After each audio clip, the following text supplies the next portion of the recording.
plan de 360 milliards. Peut-on nous dire le montant réel des pertes? D'où vient l'argent injecté en masse? Nous demande Jocelyne de Brie-sur-Marne. Est-ce que d'un point de vue technique, on peut nous dire d'où vient cet argent qui va servir à renflouer les banques, si je peux m'exprimer ainsi? Alain Villemeur. Oui, c'est relativement simple. En fait, l'État va s'endetter dans un premier temps et émettre des obligations, récolter un certain nombre de milliards, et l'espoir, effectivement, est que dans un certain nombre d'années, la croissance ayant repris, finalement, c'est un certain nombre d'actifs puissent être récupérés et les emprunts remboursés. Et les intérêts d'emprunt, parce que l'État va quand même payer des intérêts d'emprunt, ça va coûter un petit peu quand même. Ça va coûter... Écoute, moi, je pense que... Non, mais oui. Donc, si vous voulez, personne n'est en mesure de dire quel sera le coût final. C'est très compliqué. Par contre, je pense que ce qui est important, c'est qu'effectivement, la récession, puisque nous sommes en récession, en France depuis le deuxième trimestre, il faut absolument tout faire pour que cette récession, effectivement, ne prenne pas trop d'ampleur et dure le moins longtemps possible. Et à ce moment-là, on peut penser que les emprunts seront remboursés plus rapidement. Bruno Le Maire, d'où vient l'argent? C'était un peu de dire, est-ce que le contribuable va payer d'une manière ou d'une autre ce renflouement bancaire? Le contribuable, aujourd'hui, ne paye rien, techniquement. Il ne paye rien. Parce que... Aujourd'hui, dit Michel Aglietta. Je dis bien, mais je l'ai dit moi-même, je suis honnête intellectuellement, il ne paye rien aujourd'hui. Et il paiera demain. Il ne paye rien aujourd'hui parce que soit nous avons des garanties de prêts qui sont fournis par l'État, jusqu'à 320 milliards d'euros, jusqu'à, c'est un plafond, ce n'est pas forcément la somme entière qui sera utilisée, soit il y a une prise de participation à hauteur de 40 milliards d'euros dans les établissements financiers qui en auraient besoin. La seule interrogation qu'on peut avoir, c'est est-ce qu'il y aura effectivement au moment où l'État revendra ses participations une plus-value ou pas? Est-ce que ce sera à échéance de 6 mois, d'1 an, de 2 ans? Est-ce que la prise de participation sera courte ou longue? On dit qu'elle sera courte. Ça va à l'encontre de ce que dit Michel Sapin, qui dit qu'il faut rester dedans, il faut continuer, il faut continuer. On verra ce que dira le marché et s'il est opportun de vendre d'ici 6 mois ou 1 an. Je pense que personne n'est capable de le dire. Et ensuite, effectivement, les intérêts de la dette, ça, pour le coup, il faudra les payer un jour ou l'autre. Et nous verrons si les plus-values permettront de couvrir cet intérêt de la dette ou pas. Michel Sapin, j'aimerais vous montrer ce petit dessin. Vous l'avez peut-être vu aujourd'hui dans la presse. C'est le dessin de Willem dans les colonnes de Libération. Vous allez voir, c'est un dessin qui est assez évocateur. Si on réussit à envoyer ce petit dessin, c'est un banquier qui est posé sur un coffre avec une grue qui récupère ce banquier. Et le banquier dit, vous allez le voir normalement ce dessin dans quelques instants, qui dit, eh bien, regardez, je vous enverrai la facture un peu plus tard. Comment vous réagissez à ce dessin qui, voilà, le banquier se fait récupérer par le bras de l'État, il est sur son coffre et il dit, bah, écoutez, je vous envoie la facture. Hein.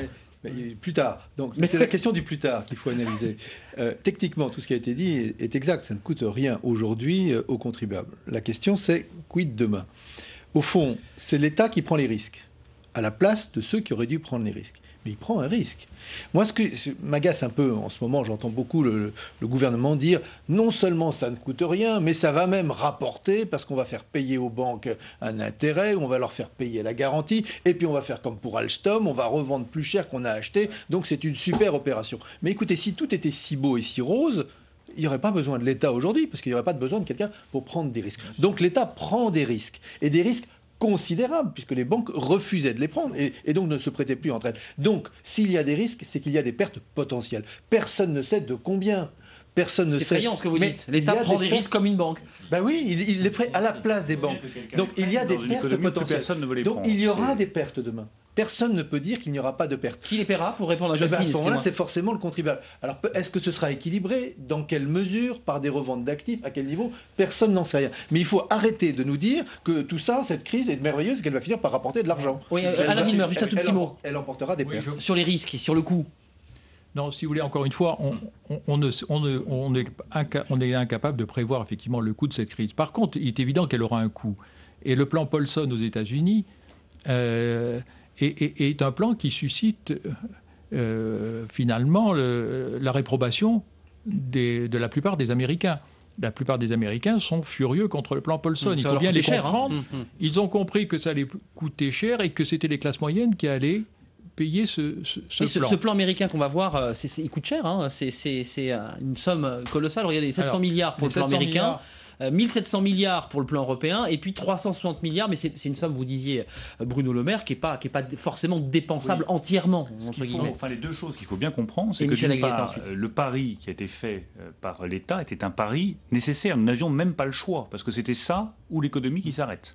Donc nous n'avons pas le choix. Deuxième remarque, pour que ce soit vraiment très clair pour les téléspectateurs, ces 360 milliards d'euros, ce plafond de 360 milliards d'euros, ce n'est pas de la dépense budgétaire. Ce n'est pas de l'argent qu'avait l'État, qu'il aurait pu donner aux plus modestes ou à ceux qui ont le plus de difficultés. C'est de la prise de risque. C'est très différent. Très dangereux. Michel Aglietta, un petit mot sur cette prise de risque. J'avais une question tour de table pour finir. On a quand même l'expérience des crises passées et les coûts, ce qu'ont été les coûts finaux des crises. Et le FMI a refait une étude complète, si vous voulez, des crises depuis une trentaine d'années. Ça s'échelonne, disons, entre 3% du PIB et 15% du PIB, suivant la manière dont la crise est traitée, suivant la qualité des politiques qui sont prises, suivant les délais qu'on prend. Là, on a pris beaucoup de retard, beaucoup de retard. Avant que les politiciens européens comprennent ce qu'était la crise, il a fallu un an. Il est clair que cette année était perdue, il ne faut quand même pas le dire. Ça démarre en 2007.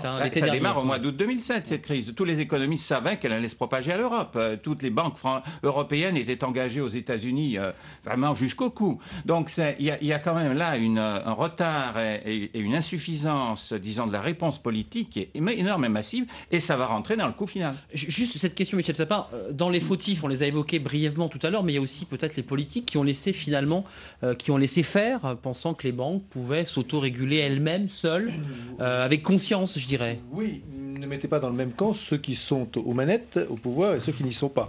Donc, vous êtes dans l'opposition, c'est les dirigeants, bien sûr. C'est les dirigeants. Moi, j'ai été dirigeant à d'autres moments, j'accepte la responsabilité quand j'y étais. Non, mais juste pour la clarté du débat. Simplement, moi, je crois qu'il y a effectivement beaucoup de retard qui a été pris.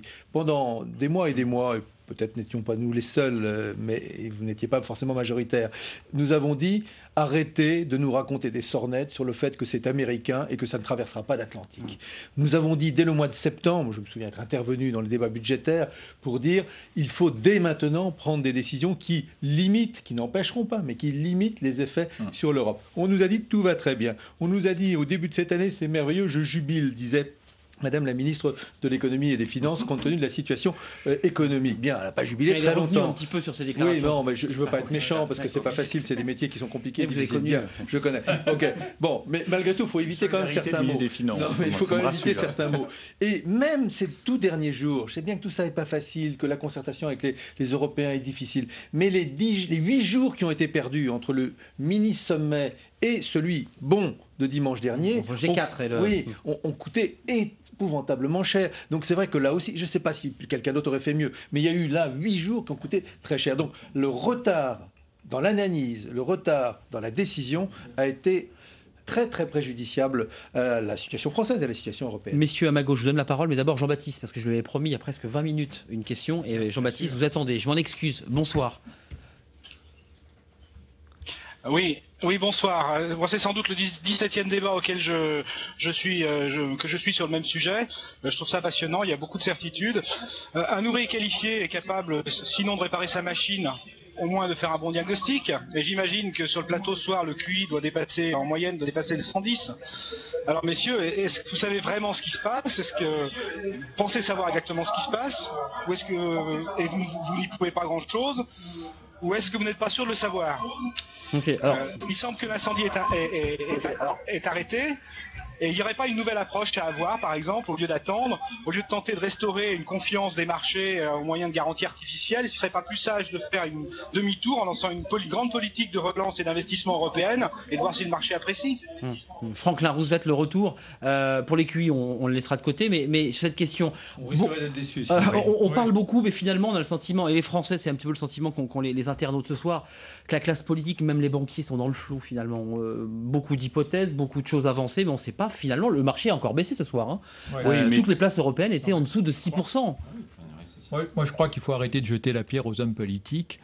Ils ont été mis, effectivement, dans une situation très difficile par le secteur bancaire qui a généré des produits à haut risque en créant de véritables bulles sur ces produits. Et ils n'avaient... À l'insu de la classe politique. À l'insu de la classe politique. Et ce secteur bancaire n'avait effectivement pas fait d'analyse systémique, n'avait absolument rien envisagé sur le plan des risques systémiques. Et on peut comprendre un peu le désarroi des hommes politiques dans ce cas-là. Il y a un problème d'éthique, excusez-moi, vous parlez d'éthique, il y a un problème de réflexion sur le sens de l'action économique qu'une banque doit mener.